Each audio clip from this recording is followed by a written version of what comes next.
1절에서 9절까지 한 절씩 교독하겠습니다.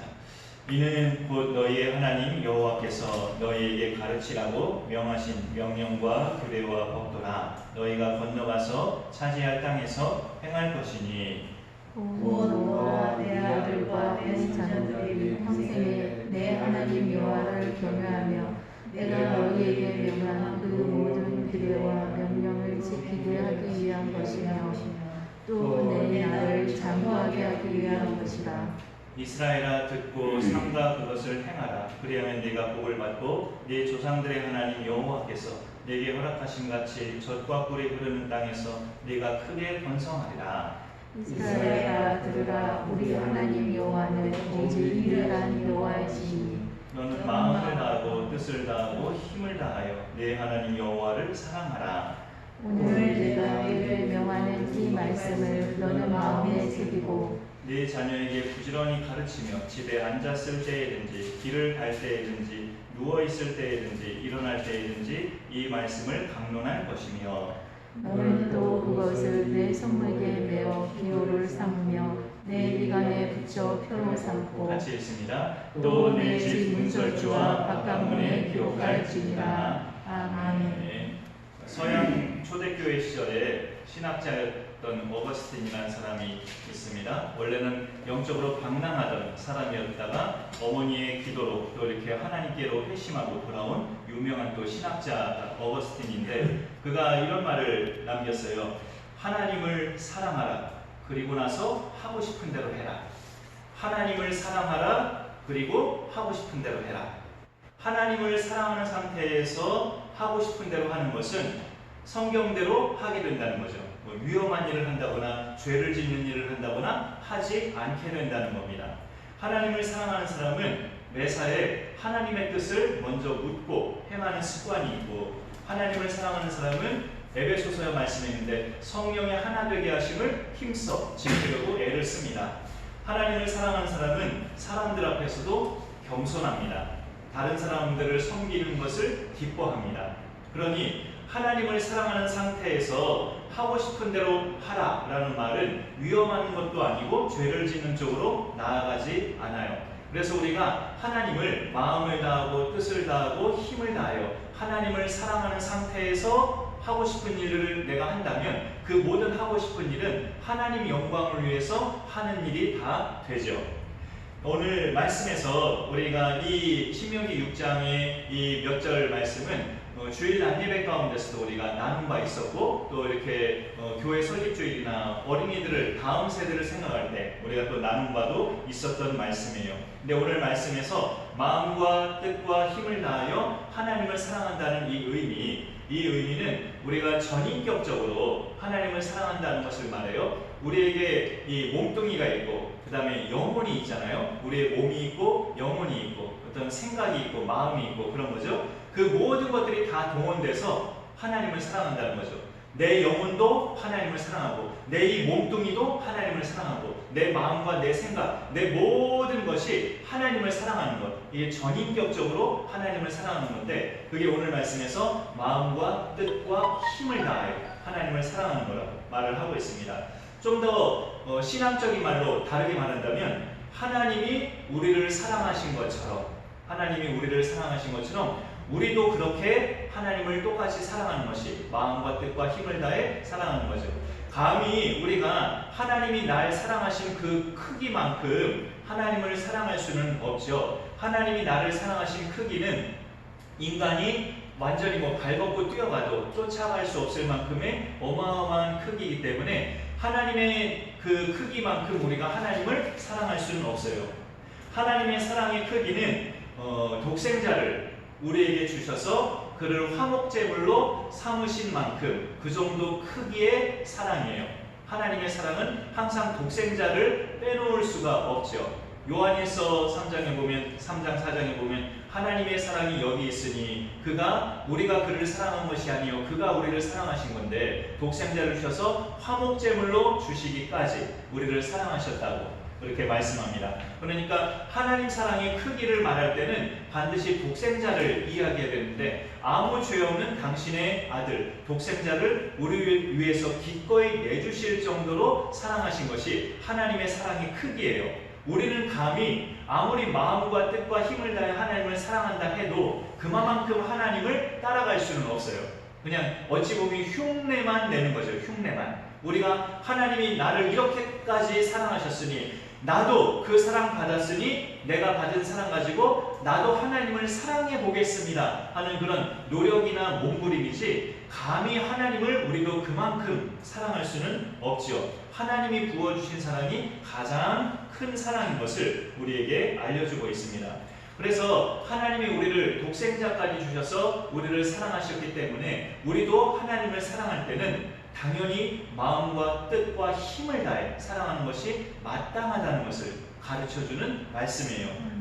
하나님께서 우리에게 보이신 사랑은 좀 전에 독생자 이야기를 했지만 성경에 나와 있는 그 사랑의 특성들 있잖아요. 사랑은 이렇고 사랑은 저렇고 사랑은 이렇다라는 그런 특성들, 하나님이 우리에게 보여주신 사랑은 그 성경에 기록된 사랑의 특성들이 다 있어요. 다 나와 있어요. 하나님이 우리에게 주신 사랑은 성경에 기록한 그 사랑의 특성들이 하나님한테는 다 있다고요.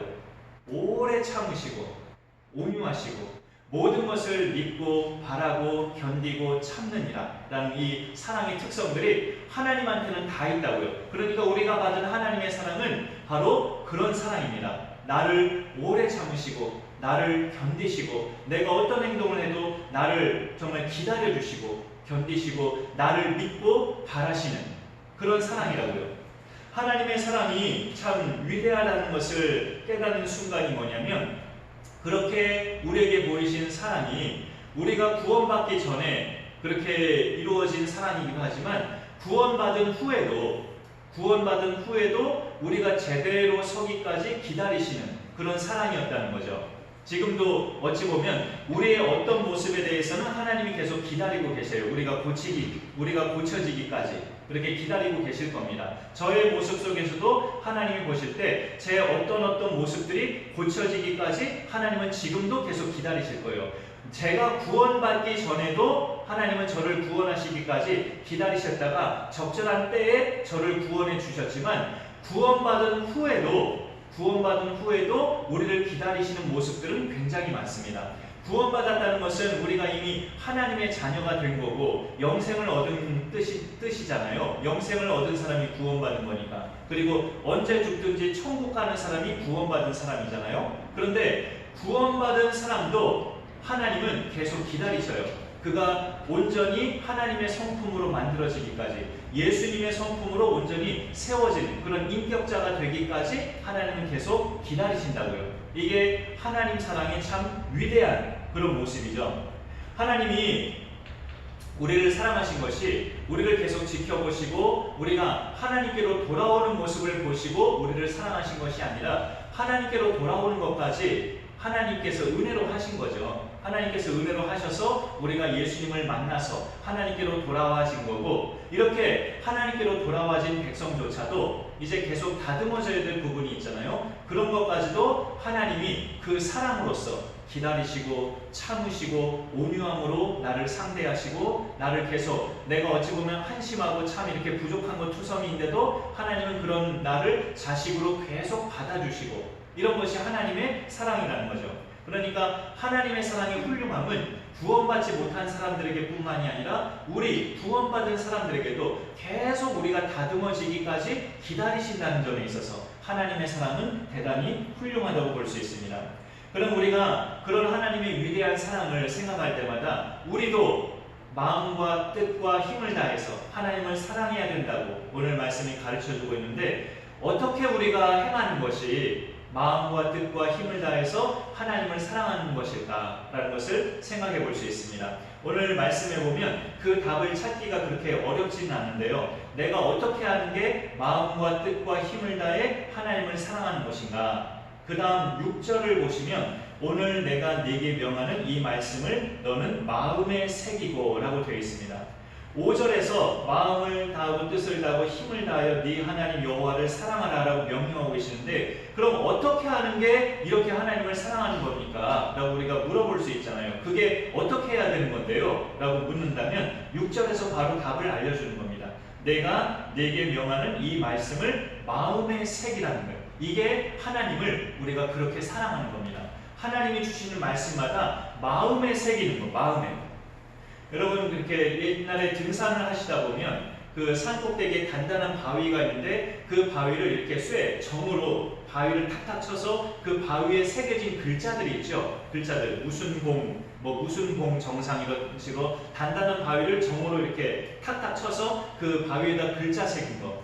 그렇게 단단한 바위에 새겨진 글자들은 어떻습니까? 세월이 가도 그 글자가 없어지지 않죠. 아무리 겨울에 폭설이 내리고 여름에 폭우가 쏟아져도 그렇게 단단한 바위에 새겨진 글자들은 안 없어져요. 아무리 폭우가 내려도 그 글자가 지워지지 않습니다. 단단한 바위에 새겨진 글자이기 때문에 흔적이 안 없어지죠. 우리 마음에 하나님 말씀을 그와 같이 새기라는 거예요. 그게 하나님을 사랑하는 거라고 우리에게 알려주고 있습니다. 왜 하나님의 말씀을 다른 거가 아닌 마음에 새겨야 할까요? 하나님 말씀을 다른 여러 가지가 많이 있을 수 있겠지만 여기다 새기도 되고 벽에다 새기도 되고 그럴 것 같은데 왜 마음에 새기라고 할까요? 하나님이 사람을 보실 때 보시는 것이 마음이라서 그래요. 다윗을 뽑으실 때 늘 말씀드렸지만 나 여호와는 중심을 보느니라 하나님이 사무엘에게 말씀하셨죠. 사람은 외모를 보거니와 나 여호와는 중심을 본다. 그 중심이 마음이에요. 그래서 우리가 하나님이 보시는 내 중심, 마음에다가 말씀을 새겨야 되죠. 마음에다가. 그러면 이제 그 마음은 성경에서 굉장히 우리 신체의 모든 것 중에서 추상적인 그런 공간이기도 하지만 가장 중요한 영역이라고 성경이 말씀하고 있어요. 잠언에 보면 무릇 지킬 만한 것보다 더욱 힘써 네 마음을 지키라 라고 잠언 4장에 나와 있죠. 그러면 그 잠언 말씀대로 마음을 지키는 방법은 또 뭔가? 그 잠언서 말씀에 보면 지혜와 명철을 네가 얻어야 하고 그 다음에 아비의 훈계를 들어야 한다. 아비와 어미의 훈계를 잘 듣고 지혜와 명철을 얻는 것이 네 마음을 지키는 거다라고 했는데, 그 지혜와 명철 이런 거하고 아비의 훈계, 어미의 훈계가 어디서 나오는 거냐? 하나님 말씀이죠. 하나님 말씀으로부터 나오는 아비의 훈계와 어미의 가르침, 그 다음에 지혜와 명철, 이것들을 내가 업신여기지 않고 잘 받아들이는 것이 마음을 지키는 거예요. 그러니까 우리가 마음에다가 말씀을 새기는 것이 하나님 말씀이 내 마음에 임할 때마다 그 말씀을 소홀히 여기지 않고 하나하나 잘 새기는 것이 마음에 받는 거죠.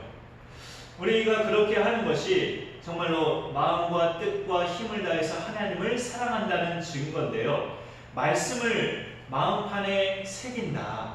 참 우리가 공감되는 말이지만 그럼 마음판에 어떻게 새기나? 붓을 가지고 내가 옷 벗고 가슴에다 이렇게 새기는 것이 마음판에 새기는 건가? 우리의 마음은 이런 의자나 나무처럼 그렇게 칼로 이렇게 해서 새길 만한 것이 아니잖아요. 우리의 마음은 추상적인 공간인데 마음에다 새긴다는 게 뭔가 했을 때 오늘 말씀 3절을 보시면요. 3절에 이스라엘아 듣고 삼가 그것을 행하라 라고 되어 있어요. 그러니까 마음에 말씀을 새긴다는 것은 말씀을 듣고 삼가 그것을 내가 행하는 데까지 나아가는 것이 마음판에다 잘 새기는 거죠. 여러분, 우리가 상식적으로 생각해 볼 때 하나님 말씀을 마음에 새기는 사람은 새기고 그냥 끝날까요? 절대 그렇지 않죠. 말씀을 마음에 새긴다는 것은 잘 듣고 행하는 데까지 사는 것이 마음에 새기는 겁니다. 오늘 말씀도 수요예배 말씀은 보통 주일예배 말씀보다 좀 분량이 적을 수 있고 또 이렇게 가볍게 우리가 들을 수 있지만 모든 말씀마다 또 여러분이 기독방송 텔레비전을 통해서 듣는 말씀도 마찬가지고 개인적으로 성경을 읽으실 때도 마찬가지예요. 말씀을 내가 받을 때마다 마음에 새긴다는 게 뭐냐? 잘 듣고 그 말씀대로 사는 것, 그 말씀대로 행하는 것까지 나아가는 게 마음에 새기는 거죠. 그게 네 마음을 다하고 뜻을 다하고 힘을 다해 하나님을 사랑한다는 표시다 라고 우리에게 가르쳐주고 있습니다. 그런 부분을 오늘 말씀으로 이렇게 함께 보면서 우리가 말씀을 마음에 새기는 것, 뭔가 이렇게 굉장히 추상적인 말이지만 들을 때마다 잘 듣는 거고, 그 다음에 집에 가서도 우리가 기억하면서 들은 대로 행하는 거죠. 우리가 나이를 먹어서 집에 가면 오늘 설교가 뭐였더라 하고 기억이 안 나는 게 당연해요. 근데 어떻게 말씀을 기억합니까? 라고 우리가 생각할 때 성령께서 남게 하시는 말씀이 있어요. 내가 오늘 들은 말씀을 뭐 제목도 까먹고 성경 본문이 어디였지? 그거 다 까먹는 게 정상이에요. 집에 가보면 생각 안 나요. 점심 먹고 나면 생각 안 나요. 그러나 성령님께서 남게 하시는 말씀이 있다고요. 내 머릿속에, 내 마음속에 남기게 하는 어떤 한 절, 어떤 마음속에 와닿는 어떤 한 가지 말씀이라도 성령께서 내 마음에 남게 하는 말씀이 있어요. 그럼 그걸 기억하면서 우리가 그 말씀으로 살아가면 됩니다. 다 기억하면 머리 아프죠. 우리가 나이도 자꾸 먹어가는데 뭐 말씀 잘 기억하려고 애쓰는 건 중요하지만 애쓰다가 머리 아프면 안 되잖아요. 성령께서 우리를 도우셔서 말씀을 기억하게 하셔요. 하나라도 말씀을 기억하게 하셔서 우리가 그 말씀대로 살아갈 수 있게끔 도와주십니다. 그러면 그렇게 성령님이 나를 인도하실 때마다 그 말씀을 내게 생각나게 하실 때마다 그 말씀대로 살면 됩니다. 그게 하나님을 사랑하는 거예요. 우리가 그렇게 살면 되는 거고요.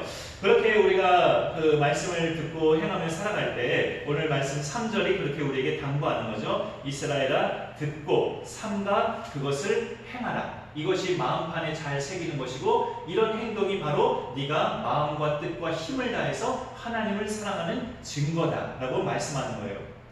우리의 생애를 돌이켜보면 우리 각자마다 나이 한 몇 세 때쯤부터 예수님을 만나서 믿기 시작하셨죠. 교회 다니기 시작하신 때가 각자 기억에 있으실 거예요. 젊으신 어느 시점부터 내가 예수님을 만나서 교회를 다니기 시작했는데 지금까지 교회 다니시는 믿음 생활을 하고 계셔요.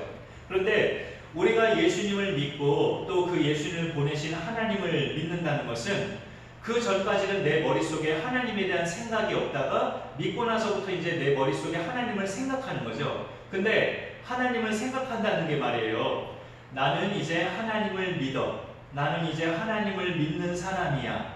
이렇게 생각하는 것만이 그게 믿는 걸까? 라고 우리가 좀 의문을 가져보는 거죠. 우리가 늘 머릿속에 나는 하나님을 믿는 사람이야. 나는 하나님을 믿어. 그러니 나는 오늘도 교회에 예배가 있어서 오늘 나는 교회에 왔어. 이렇게 우리가 그렇게 생각만 갖고 있는 것이 하나님을 믿는 사람일까? 그게 믿는다는 걸까? 그렇게 궁금증을 가져본다면 성경에서 볼 때 우리가 믿음을 남들에게 보이기 위해서 믿는 것은 아니지만 믿음은 반드시 보여진다고 성경은 말하고 있어요. 내가 정말 믿음이 있다면 그 믿음은 내 식구들에게 또는 불신자들에게 이웃들에게 반드시 보여진다고 성경은 말하고 있거든요. 그러니까 내가 하나님을 믿는다고 하면서 나는 하나님을 믿는 사람이야. 나는 하나님을 믿어. 이렇게 내가 머릿속으로만 생각하는 것은 나만 그렇게 생각하는 거지 남들한테 보여지는 건 아니잖아요.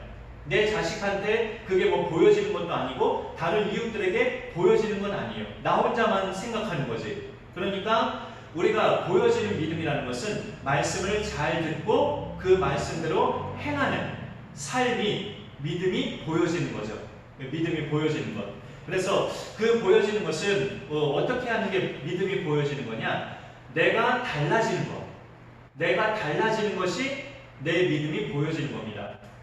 예전에는 내가 잘 다투던 사람이었는데 지금은 하나님을 사랑하기 때문에 내가 안 다툰다든지 그러면 이제 날 보는 사람이 내가 바뀐 모습을 느낄 거 아니에요.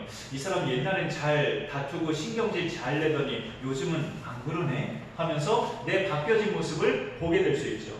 참을성이 없었던 나였는데 내가 하나님을 사랑하고서부터 잘 참는다든지 예전에는 나만 고생하고 나만 손해본다고 생각했던 그런 내 모습이 있었는데 이제는 오히려 상대방이 그렇게 움직이지 않아도 내가 더 잘 섬겨주고 싶고 내가 더 잘 베풀어주고 싶다 그런 마음이 생겼다면 달라진 거죠. 내가. 그리고 정말 하나님을 사랑하고 나서부터는 옛날에는 내가 집 안에 있는 식구들만 정말로 챙겨주고 식구들만 먹이고 그러던 나였는데 하나님을 사랑하고 나서부터는 집 밖에 있는 이웃 사람들까지도 베풀고 싶은 그런 마음이 나에게 생겼다. 그럼 내가 달라진 거죠. 정말 달라진 거죠.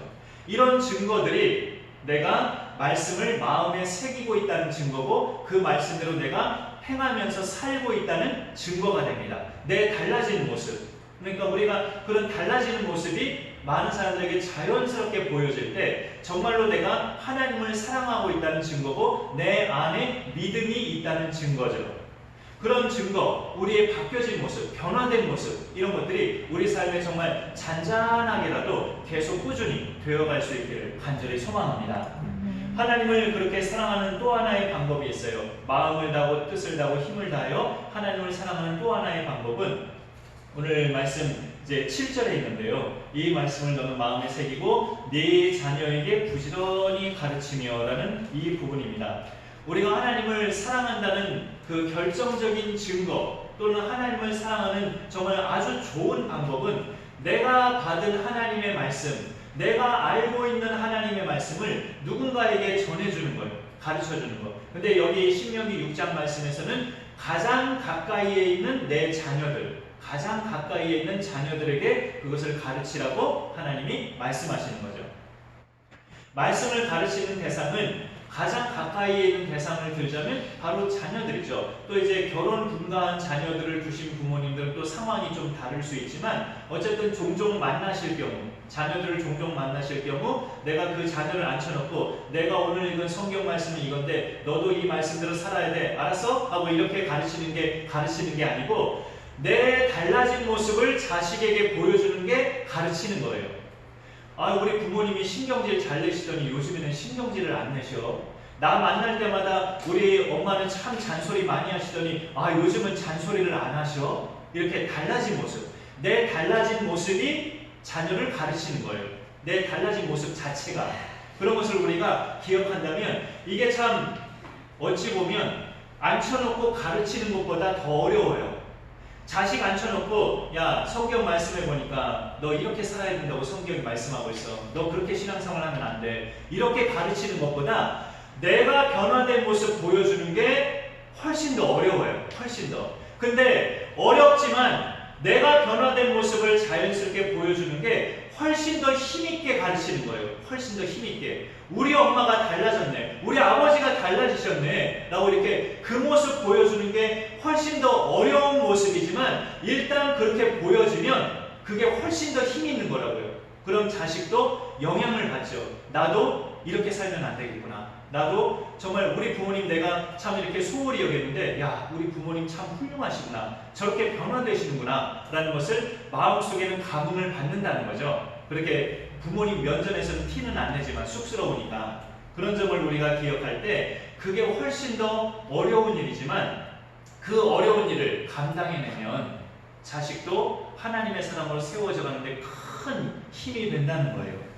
우리가 그런 느낌을 정말 이렇게 말씀으로 같이 보면서 그래서 여기 가르친다는 것은 뭐 권위적이거나 잔소리 성격으로 가르치는 게 아니라 하나님의 성품처럼 사랑으로 자식을 섬기면서 내 달라지는 모습을 계속 보여주면서 그게 가르치는 거죠. 그게. 그런 모습이 우리 가운데 은혜 가운데 뭐 저도 말하자면 부모지만 늘 우리 부모들 마음속에 그런 하나님의 은혜가 잘 심어져서 내 변화된 모습 정말 예수님처럼 닮아가는 내 모습을 자녀가 봄으로써 그게 가르침이 되어갈 수 있기를 간절히 소망합니다. 그렇게 자녀들을 하나님 말씀으로 인도하고 가르치다 보면 우리 자신도 깨닫는 것들이 있어요. 젊은 자녀가 결혼하고 나서 자식을 낳고 키우다 보면 이걸 깨닫는다고 하잖아요. 내 부모가 나 키우느라고 정말 고생하셨구나. 나 이거 하나 키우는 것도 요놈 하나 키우는 것도 난 힘들어 죽겠는데 우리 부모는 셋, 넷 키우면서 정말 나 키우느라고도 고생 많이 하셨구나. 그걸 이제 자식이 자기 자녀 키우면서 깨닫게 되잖아요. 우리가 하나님 말씀을 그렇게 들으면서 그 말씀대로 내가 행하면서 살기를 몸부림치고 그걸 자식에게 내 달라진 모습을 보여주면서 내가 믿음 생활하려고 애쓸 때마다 내가 느껴지는 것은 또 뭐겠습니까? 하나님이 이렇게 어려운 일을, 이렇게 힘든 일을 하나님은 나를 위해서 행하셨구나. 그 독생자까지 보내시면서 그 어려운 일을 하나님은 나를 위해서 그렇게 행하시고 나 살리시고 나를 자녀로 삼으시고 나를 구원하시려고 그 힘든 일을 하나님은 그렇게 행하셨구나 라는 것을 우리가 알게 되는 거죠. 그렇게 알게 되면 나는 더더욱 이 힘든 일이지만 내가 끝까지 한번 잘 감당해 보리라. 끝까지 내 사랑하는 자녀, 내 전도 대상자들, 내 달라진 모습을 보여주면서 끝까지 그들을 하나님의 품으로 내가 인도해 내리라. 이런 결단이 더 힘있게 우리 가운데 생길 수 있을 것입니다. 사실 어떤 때는 우리 마음속에 자신감이 없어요. 내가 말씀대로 살 수 있을까? 그런 자신감이 없을 때가 있고, 또 내가 전하는 그런 하나님 말씀에 내 자녀들이 과연 반응을 하고, 내가 전도하고자 하는 대상들이 내가 전하는 하나님 말씀을 따라서 정말 고분고분 그렇게 순종하며 따라올까 하는 그런 자신감 없는 생각이 막 이렇게 밀려올 때가 있죠. 그럴 때마다 다시 하나님을 생각하자는 거죠. 하나님을 생각해서 하나님은 그렇게 어려운 일을 나 살리시려고 그렇게 행하신 내 아버지 아니신가? 그렇게 어려운 일을 독생자까지 보내시면서 나를 위해 기꺼이 행하신 분이 하나님 아니신가? 그러면 나도 마음과 뜻과 힘을 다해서 하나님을 사랑하면서 그분의 말씀을 마음에 새기고 그 말씀을 부지런히 가르치고 전해서 내 자녀들, 내 전도 대상자들 하나님께로 나도 인도해야 되는 게 아닌가? 그게 내가 하나님을 사랑하는 거고 내가 말씀대로 사는 증거가 아니겠는가? 우리가 같이 그렇게 이어서 생각해 볼 수 있는 것입니다. 우리가 하나님께 받은 말씀을 가르친다는 것은 또 다른 사람들과 나눈다는 그런 뜻도 있습니다. 나눈다는 것은 훨씬 더 좀 따뜻한 뜻이 되죠. 가르친다는 뜻보다 내가 묵상한 말씀, 오늘 새벽에 내가 읽었던 말씀, 오늘 또 내가 개인적으로 읽었던 말씀, 내가 계속 노트에다 쓰는 말씀, 그런 말씀이 어떤 말씀들 중에 내 마음에 확 와닿는 말씀이 있잖아요. 그 여러 가지 많은 말씀 중에 그러면 그 말씀이 나한테 너무 은혜가 돼서 나 혼자만 갖고 있기가 아까운 말씀들이 있을 수 있어요. 여러분에게. 그러면은 제일 가까이 있는 사람에게 나누면 돼요. 뭐 아내면 아내, 또 뭐 조카면 조카, 아들이면 아들, 이렇게 제일 가까이 있는 사람에게 나누면 됩니다. 어떤 말씀이든지 내가 오늘 예배 시간에 묵상한 말씀이든지 텔레비전 설교 듣다가 나눈 말씀이든지 성경을 읽다가 보게 된 말씀 중에서 내 마음에 확 꽂힌 말씀은 혼자 갖고 있기는 아까워요. 은혜가 막 넘치니까. 그러면은 제일 가까이 있는 사람하고 나누면 돼요. 그렇게 나누는 것이 가르치는 거예요. 그게. 나누면 훨씬 더 이제 그 은혜의 강물이 나에게서 그 옆 사람에게 흘러가는 거니까 옆 사람은 자기를 가르친다고 생각 안 하죠. 정말 내 옆에 사람이 나에게 정말 좋은 거를 나한테 주는구나 그렇게 생각하면서 감사함으로 받게 되죠. 그것도 가르치는 겁니다. 내가 받은 은혜의 말씀을 옆에 사람하고 나누는 것. 이런 은혜의 강물이 우리 가운데 매일같이 흘러 차고 넘치면 좋겠어요. 그럼 매일같이 하나님 말씀을 묵상해야죠. 매일같이 하나님 말씀을 마음에 새기는 것이 필요합니다. 내 마음에 새겨진 말씀이 많을수록 넘쳐날수록 그게 이제 강물과 같이 많은 사람들에게 흘러가기 때문에 매일같이 말씀을 마음에 새기는 것이 대단히 중요하다고 볼 수 있습니다. 신구약 성경에서 가르치는 계명 큰 두 가지가 하나님 사랑과 이웃 사랑이에요. 그 중에 오늘 말씀은 하나님 사랑입니다. 이 하나님 사랑은 모든 신앙생활의 가장 기본이 되는 게 하나님 사랑이죠. 오늘 말씀 처음 시작할 때 어거스틴이 한 말을 인용했잖아요. 하나님을 사랑하라. 그리고 나서 하고 싶은 대로 해라. 하나님을 사랑하는 상태에서 하고 싶은 대로 하는 것은 절대 죄 짓는 일로 나아가지 않기 때문에 자신 있게 말하는 거죠. 하나님을 사랑하라. 그리고 나서 하고 싶은 대로 해라. 이 말씀 참 의미심장한 말씀을 우리에게 남겨준 것 같아요. 그 말씀을 우리가 기억하면서 그런 정말 단호한 믿음 생활의 모습은 날마다 말씀을 마음에 새기며 묵상할 때 우리 가운데 일어날 수 있는 은혜의 결과들입니다. 그것이 바로 마음을 다하고 뜻을 다하고 힘을 다하여 하나님을 사랑하는 길이라고 우리에게 가르쳐주고 있어요. 이 귀한 은혜의 삶이 우리 가운데 늘 멈춰지지 않고 주님 앞에 서시는 그날까지 계속 정말로 힘찬 그런 바퀴처럼 잘 나아갈 수 있기를 간절히 소망합니다. 네, 제가 기도하겠습니다. 하나님 감사합니다. 수요일 이 시간에 또 함께 나눈 말씀을 통하여서 하나님 사랑에 대한 계명을 우리가 말씀으로 보게 됨을 감사드립니다. 어찌 보면 참 이렇게 사랑한다는 것이 정말 쉬운 일이 아닌 것을 또 우리가 느끼게 됩니다. 마음을 다하고 힘을 다하고 뜻을 다하여 하나님을 사랑한다는 것이 아무나 할 수 없는 일이지만 독생자까지 보내셔서 우리를 살리신 그 사랑을 입은 사람은 할 수 있다는 것을 우리가 깨닫게 됩니다. 우리가 하나님을 사랑하는 증거로 하나님이 주시는 말씀마다 늘 마음에 새기면서 그대로 살아가는 우리의 믿음 생활이 되게 하여 주옵소서. 또 하나님이 주신 말씀마다 우리 자녀나 식구들 또 가까이 있는 대상들 모든 사람들에게 나누며 그 말씀의 강물이 나를 통해서 많은 여러 사람들에게 흘러갈 수 있도록 하나님 함께하여 주옵소서. 그런 믿음 생활을 통해서 내가 늘 하나님을 사랑하고 있고 내 믿음이 참 믿음이라는 것을 늘 증명해가며 살아가는 우리의 신앙생활이 되게 하여 주옵소서. 감사드리며 예수님의 이름으로 기도 올려옵나이다. 아멘. 광고는 따로 오늘은 저는